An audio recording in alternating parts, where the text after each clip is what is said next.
नमस्कार मित्रों, 11 क्लासेस के YouTube प्लेटफॉर्म पे आपका बहुत बहुत स्वागत है। मेरा नाम विवेक है।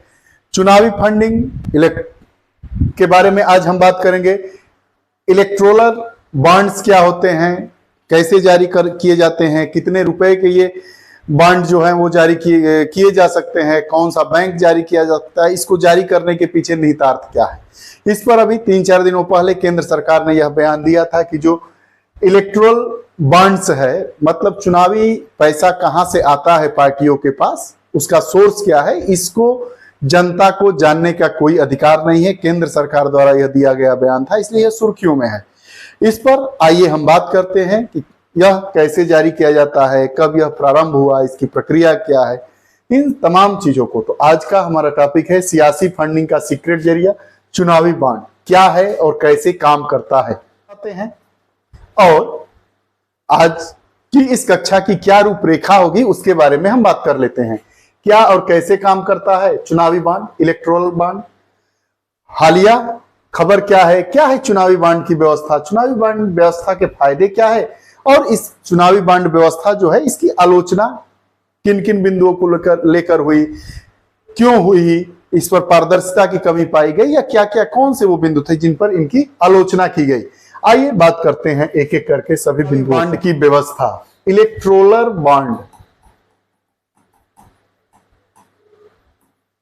बॉन्ड है, ये चुनावी बॉन्ड इसको कहते हैं। देखिए 2017 में उस समय वित्त मंत्री थे अरुण जेटली। अब ये तो स्वर्गीय अरुण जेटली हो गए हैं, इनका निधन हो गया है।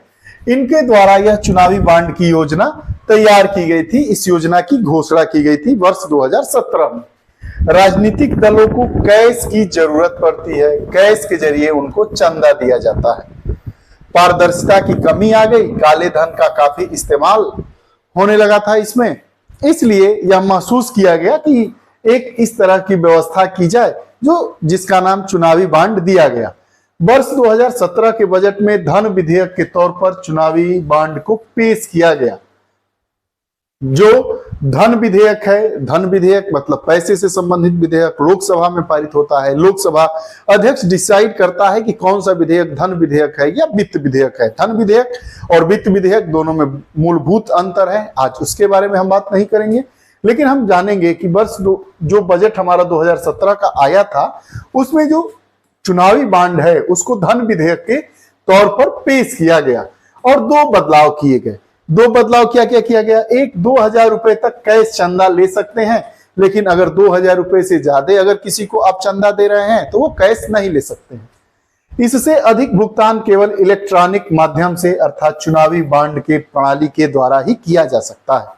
मतलब केवल आप 2000 रुपए तक ही चंदा कैश दे सकते हैं। अगर उससे आपको अधिक देना है तो जो इलेक्ट्रॉनिक माध्यम हो पैसा देने का, और उसको हम लोग चुनावी बॉन्ड प्रणाली नाम दिए हैं, उसके तहत इसको चंदा दिया जा सकता है, भुगतानित किया जा सकता है। बात हुई वर्ष 2018 की। वर्ष 2018 में चुनावी बॉन्ड स्कीम आई, पंजीकृत राजनीतिक दलों को चंदा देने के लिए इस्तेमाल है। अब 2018 में जो चुनावी बॉन्ड स्कीम आई वो किसको, तो जितने पंजीकृत राजनीतिक दल हैं उनको चंदा देने के लिए यह व्यवस्था लाई गई। इस व्यवस्था की सबसे अच्छी और बुरी बात दोनों है कि जो चंदा देता है उसका नाम गुप्त रखा जाता है। अमुक व्यक्ति चंदा दिया, ये नाम गुप्त रखा जाएगा। अब देखिए, अगर कोई चंदा देता है, किसी पार्टी को ज्यादा से ज्यादा फंडिंग करता है, तो वह पार्टी उसके निहितार्थों को ध्यानगत रखते हुए अपने योजनाओं को बनाएगी या उसको काम देगी। यहीं से दिक्कत आनी शुरू हो गई है। आगे बॉन्ड की व्यवस्था, यह जो इलेक्टोरल बॉन्ड है उसकी व्यवस्था क्या है, प्रणाली पर बात करते हैं। जो SBI state bank of India 1000 रुपए, 10,000 रुपए, 1 लाख रुपए, 10 लाख रुपए और 1 करोड़ रुपए के मूल्य वर्ग में इस प्रकार के चुनावी बॉन्ड को जारी करता है। चुनावी बॉन्ड को जारी करता है। किसी अमुक व्यक्ति को, अमुक पार्टी को अगर 10 करोड़ रुपया देना है चंदा के रूप में, और वह चाहता है कि हमारा काम भी हो जाए, पार्टी तक पैसा भी पहुंच जाए, और जो पार्टी के मुखिया है वो हमें जान भी जाए, हमें राज्यसभा का सांसद बना दे या विधायकी का टिकट दे दे या सांसद का टिकट दे दे या हमें ठेका दे दे, तो वह क्या करेगा कि 10 करोड़ रुपया 20 करोड़ रुपया चुनावी बांड लेगा एसबीआई से जाकर इस 1 करोड़ वाले वर्ग मूल्य के, और उस पार्टी को दे देगा। और पार्टी को दे देगा तो इससे इसका ये फायदा रहेगा कि इसका नाम भी गुप्त रहेगा, और यह दिमाग में रहेगा कि ऐसे ऐसे लोगों के चंदे के स्वरूप परिणाम स्वरूप हमारी सरकार जीती है। भारत व्यक्ति या इकाई द्वारा खरीद, व्यक्तिगत और संयुक्त, मतलब भारत के व्यक्ति, इसको भारत का कोई व्यक्ति भी खरीद सकता है या कोई इकाई भी खरीद सकती है। मान लीजिए कि कोई टाटा स्टील फैक्ट्री है, अपना पैसा लिया, चुनावी बांड खरीदा और किसी अमुक पार्टी को दे दिया। रिलायंस है, अडानी ग्रुप है, ये लोग चुनावी बांड के खरीद कर और पार्टियों को पैसा देते हैं। वही बात कह रहा है कि भारत का कोई व्यक्ति या कोई यूनिट के द्वारा खरीदा जा सकता है। यह व्यक्तिगत भी हो सकता है और संयुक्त भी हो सकता है। एक व्यक्ति भी खरीद सकता है, 10 लोगों का समूह भी खरीद सकता है। केवल चेक या ऑनलाइन भुगतान होगा। इसमें क्या होगा? केवल चेक या ऑनलाइन भुगतान के जरिए इस प्रकार का यह बांड लिया जा सकता है। आगे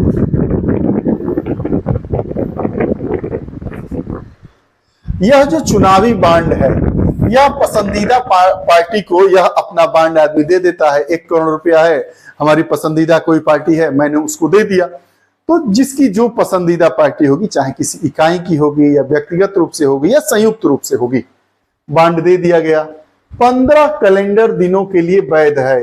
अगर आप 1 नवंबर को 1 करोड़ रुपए का चुनावी बांड लेते हैं तो उसके पहले ही 15 दिनों के अंदर आप समझ लीजिए कि हमारी कौन सी पार्टी है, कौन सी पार्टी सत्ता में आने वाली है। जैसे मध्य प्रदेश, राजस्थान, 5 स्टेट में चुनाव हो रहे हैं, तो वहां के जो लोग होंगे वो चुनावी बांड के जरिए अपनी अपनी पार्टियों को पैसा दे देंगे। नाम गुप्त रहेगा, कोई बात भी नहीं रहेगी। और क्या होगा? चुनाव उन लोगों का बहुत मजबूती से वो लोग लड़ेंगे। अगर जीत जाएंगे तो इनके निहितार्थ में इनके हितों को ध्यानगत रखते हुए अपने नीतियों को, अपने कानूनों को या इनको फायदा देने वाली योजनाओं को वो लोग कार्यान्वित करने का काम करेंगे। 15 नवंबर तक 15 दिन इसकी वैलिडिटी होती है। अगर 15 दिनों के अंदर नहीं देंगे तो क्या हो जाएगा? खत्म हो जाएगा, समाप्त हो जाएगा। अब कौन यह चुनावी बांड प्राप्त करता है, उसकी पात्रता क्या है? तो राजनीतिक दलों की पात्रता, एलिजिबिलिटी भी है, सबको नहीं मिलेगा। उसके लिए योग्यता निर्धारित की गई है चुनावी बांड योजना के तहत 2017 में, जो अरुण जेटली के द्वारा लाया गया था, और 2018 के बजट में इसको धन विधेयक के रूप में मान्यता दे दी गई थी। लोक प्रतिनिधित्व अधिनियम 1951 की धारा 29A के तहत पंजीकृत जितने दल हैं इनको दिया जा सकता है, या आम जो चुनाव हुए हैं उसमें जो 1% वोट हासिल किया है उसको दिया जा सकता है। लगभग जितने मजबूत पार्टियां हैं या पार्टियां बन रही है, मजबूती की ओर बढ़ रही है, 1% वोट पा गई है, उनको आप चुनावी बांड खरीद के पैसा 1 करोड़, 1 लाख, 1,000, 10,000 अपनी हैसियत के हिसाब से दे सकते हैं। अब यह जो चुनावी बांड व्यवस्था है उसके फायदे क्या है? कुछ तो फायदा होगा। राजनीतिक दलों की फंडिंग में पारदर्शिता।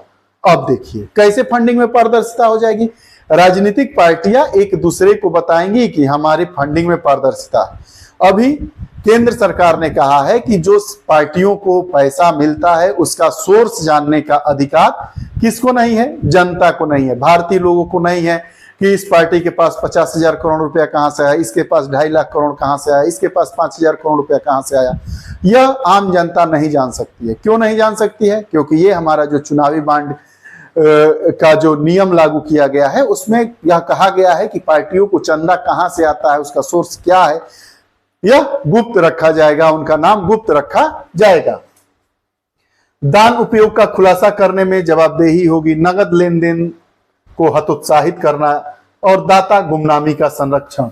ये देखिए, जो दाता होगा, जो पैसा देगा, वो गुमनाम रहेगा और उसको संरक्षण मिलेगा। आलोचना भी की गई, किन किन बिंदुओं पर इसकी आलोचना की गई है, आलोचना के बिंदु को भी जानते हैं। चुनावी बांड व्यवस्था की आलोचना की गई है, किन किन बिंदुओं पर इसकी आलोचना की गई है, इस पर बात करेंगे। योगदानकर्ताओं के नाम को गुप्त रखा जाएगा। क्यों गुप्त रखा जाएगा भाई? क्यों? कोई आपको पैसा दे रहा है तो उसके नाम को क्यों गुप्त रखा जाएगा? आप ये बताइए। इसके नाम पर आलोचना है। मतदाताओं को जानने का अधिकार है। मतदाताओं के जो जानने का अधिकार है, इसको यह गुमनामी या गुप्त नाम रखने वाली प्रक्रिया इसको प्रभावित करती है, इसको बाधित करती है। जो मतदाताओं को जानने का अधिकार है।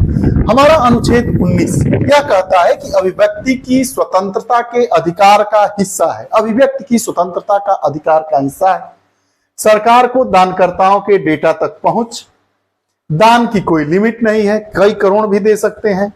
कंपनी अधिनियम 2013 चंदा केवल तब जब 3 वित्तीय वर्षों का शुद्ध औसत लाभ 7.5% हो। यह प्रावधान समाप्त कर दिया गया है।